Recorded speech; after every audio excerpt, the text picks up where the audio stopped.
Hello! La la la! What's up, guys? This is Hank Saber giving to you guys an interesting Burning Abyss deck list that I call Abyss of Dragons. And this list is quite the list. You can make absolute power plays with this guy right here. I'm gonna get into it. Basically, this is more of a lockdown Burning Abyss deck. I think it really works. I'd love to challenge Noah Green, who won Nationals, of course, with Burning Abyss just a weekend ago. And it's a phenomenal list. I love it to pieces. And I'm 8-0 on Dueling Network with it.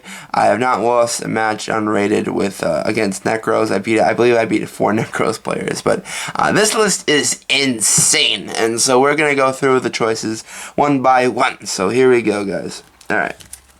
So to start off, we're going to be running 3 copies of the card that makes this deck go around. It is Light and Darkness Dragon. 3 of it. So if you don't know what Light and Darkness Dragon is, it's a level 8 dragon type. That's a light attribute. It's a light attribute, it says on the card, also counts as dark. So, potential BLS fodder. I do not play the BLS because I did not want to hurt the deck's consistency too much, and so I did not use the BLS in this list, but by all means go ahead.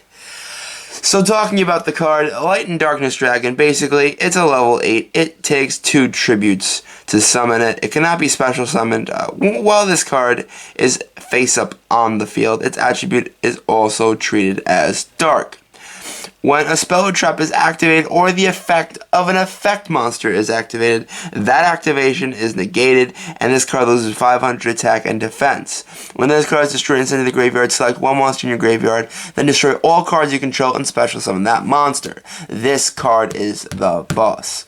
You can just special summon 2 Burning Abyss from your hand and normal summon over this. Now you have to know how to play the card correctly. If you do something, like if you have a Dante on board, right, and you attack and its effect to go to defense, everything is absorbed by Light and Darkness Dragon, so you have to play smartly. Every time an effect is activated, this card loses 500. However, all the effects are negated, so against a deck like Necros, where this deck usually loses out to, you can absolutely shut them down turn 1 just by plopping this. And so that's why we play 3. We want to see it first turn. Even though summoning it is like a -2, we don't mind, because as long as we negate 2 things, which we probably will, this is a phenomenal card. So 3 copies of Light and Darkness Dragon. This is by all means going in my competitive list. I am not going to cut this card. You guys should definitely try running this. This is a phenomenal card. Phenomenal tech for the deck. So I'm going to try to get some matches in with this card and from locals, and I'll show you guys how great it fits in this list. And again, BLS, it's not a must, but you can. So then to the other non-Burning Abyss monsters, we run the 1 main bay, Tour Guide, and then we run 2 copies of Absolute King Backjack. Backjack, I was trying to get my hands on for a while. It's not by no means an expensive card, it's like 9 cents, but basically, when this card is sent to the graveyard, you can look at the top 3, almost like a hermit tree, and you can select basically any order in which they go. And also, during your opponent's turn, it's a quick effect, you can banish this from your graveyard and excavate the top card on your deck, and you can check if it's a trap. And if it's not a trap, it goes to the graveyard. If it is a trap, you set it to your side of the field, and it can be activated that turn. So, Absolute King Backjack is almost a must now in Burning Abyss. I just love it at 2. So we do that. And moving ahead to the Malbranch. I don't run Mathematician in this list. I didn't find it necessary. I play 3 copies of Graf. Graf is, of course, your special from the deck. Sierra, your special summon from the graveyard. And, of course, Skarm, still your main searcher. And so this is our main guys, and then getting away from the 3 ofs, we play 2 ofs in the form of Farfa. That's our only 2 of in this list. And then I play 1 copy of Rubik, just to simply have the Virgil threat. And then I play 1 Drag. Drag, I played at 2 for a long time. I play at 1 now because you don't need to play it too. Kind of conflicts with Skarm, because what Drahig does, it stacks any Burning Abyss card on top of your deck, and this is really good. Maybe it'll be better in a fusion list or a ritual list. Drahig conflicts with Skarm because Skarm searches at the end phase, shuffling your deck anyway. So I only play one because it's another name. It's a great super to play, so I play one of that. And then I play one Calcab. Calcab is just nice to have the threat of being able to overlay for an L card and get rid of 2 back rows at a time. It's really nice.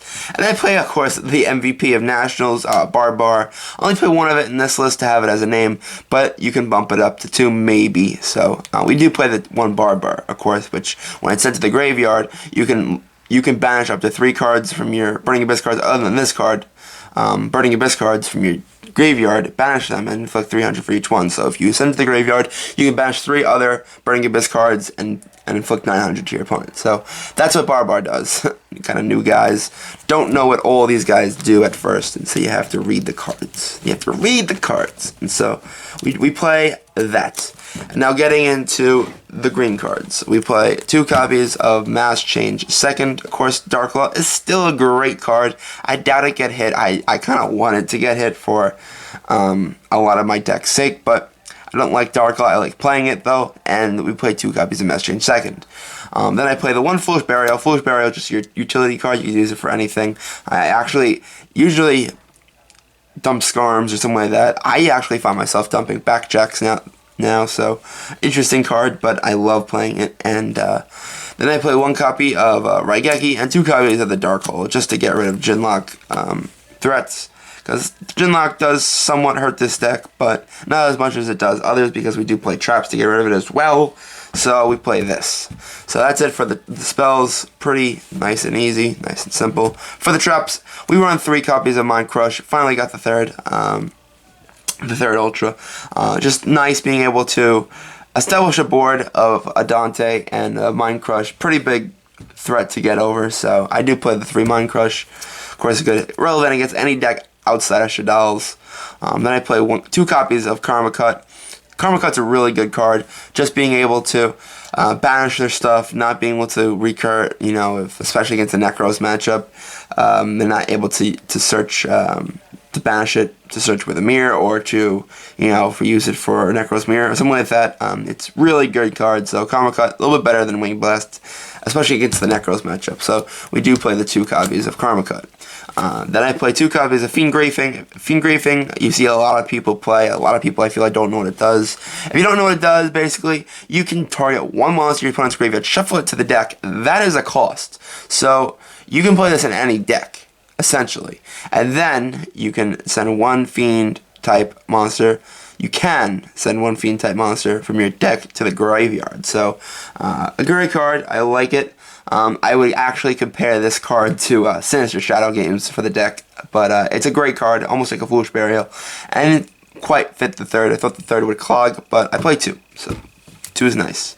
I'll play 1 copy of Firelight. Again, I do the main 1, side 1 thing, but maining 1 is good just because it's not great against every matchup, especially against Necros, where they always clear their field with Valkyrius. And so it's really dead against the Necros matchup, so you don't want to play more than 1. But in other matchups, you can certainly side in the second, so see more of it. So we run that. And then for the other stuff, I'll get into this first. I run 1 Wing Blast and 1 Raigeki. I think this is something that Noah Green did. Just being able to have both threats is nice, and Raigeki, a little bit better card than Phoenix Wing Blast right now, just because, well, if they have a Valkyrius on board, you want to destroy it and not send it back to the top of the deck. So it's nice to have both threats. Of course, this can pop back row. This would simply send it to the top. So I mean, Raigeki is really good, better at forcing cards to activate. So Raigeki is better, and Raigeki Break rather. Then for the other stuff, I play 1 Tribute. 1 Torrential Tribute, 1 Mirror Force, and 1 Vanities, just because they're all really nice. This is Mass Removal, this is Mass Removal, and this is, of course, just nice to have against the Necros matchup.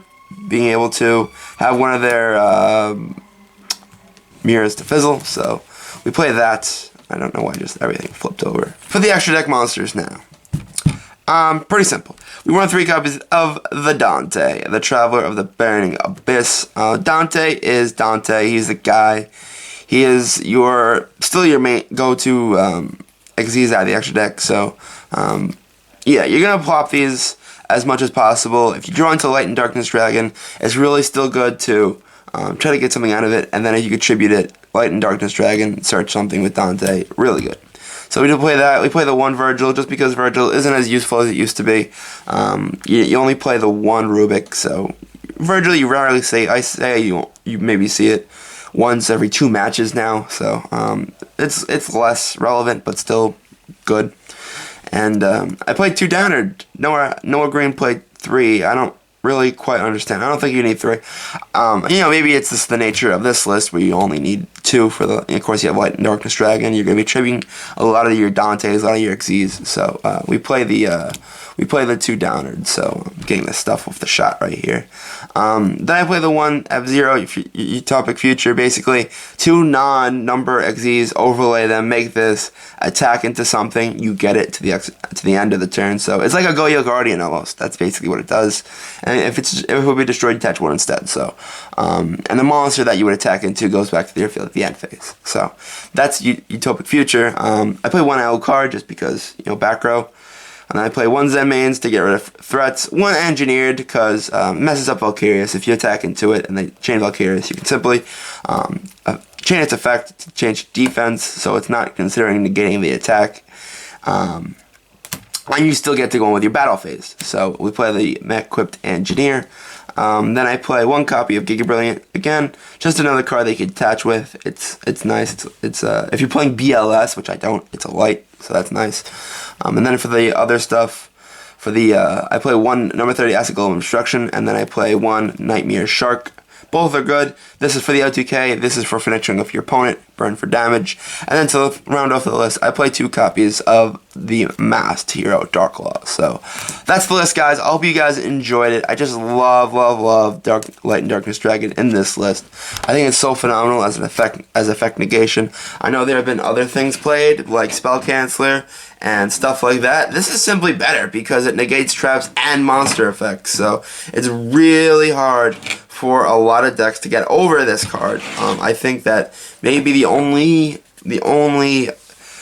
deck that can survive against this is maybe Infernoids, because they can maybe just attack over it with something. But I mean, really every other deck in the meta, or even a lot of rogue decks, have trouble dealing with a card that negates everything. And even though it loses 500 every time, there's not a lot of beat sticks in the game right now. I mean, maybe if you negate 3 things, they'll attack over with like a Denko Sek or something like that. But again, you love this card. It's a great card to play. I would certainly try it. And that's all I have to say for now, guys. Happy 4th of July. I'm recording on 4th of July, so happy 4th of July.